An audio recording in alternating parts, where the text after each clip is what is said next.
نماز جو ہے اس کی عادت کیسے ڈالی جائے، اور یہ جو 5 وقت کی نماز ہے، اکثر پیرنٹس جو ہے وہ میرے پاس آتے ہیں اور وہ کہتے ہیں کہ ہمارے بچے جو ہے وہ نماز نہیں پڑھتے، تو اس کے اوپر بھی انہوں نے کہا مجھے کہ آپ ایک ویڈیو بنائیں اور بتائیں کہ کیسے نا مطلب اس کو نماز کی عادت کو پکا کیا جائے۔ تو رسول اللہ صلی اللہ علیہ وسلم کی ایک حدیث ہے جس کا مفہوم ہے کہ اگر لوگوں کو نماز کے فائدے کا اور امپورٹنس کا پتہ چل جائے تو دنیا میں کوئی شخص بھی نہ ماننے والا نہ رہے، یہ اتنی ضروری ہے۔ اور نماز دراصل اللہ کی یاد ہے۔ ہم جب یہ روزمرہ کے کاموں میں بھاگ دوڑ میں ہوتے ہیں تو اس بھاگ دوڑ میں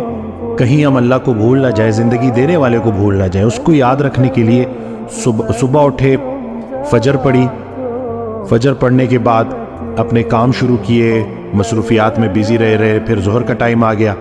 پھر نماز پڑھی، پھر اللہ کو یاد کیا، پھر ظہر سے عصر تک اللہ کو یاد رکھا، پھر جیسی عصر آئی عصر پڑھی، پھر سے اللہ کی یاد تازہ ہوئی، پھر عصر سے مغرب کے بیچ میں اللہ کو یاد رکھا، اور پھر عصر سے مغرب کے بیچ میں جو اللہ کو یاد رکھا کام بھی کیے اور اللہ کی یاد بھی قائم رہی۔ پھر جب مغرب آئی تو مغرب میں پھر وہ یاد تازہ کر لی، پھر عشاء پڑھی اور عشاء کے بعد باوضو سو گئے۔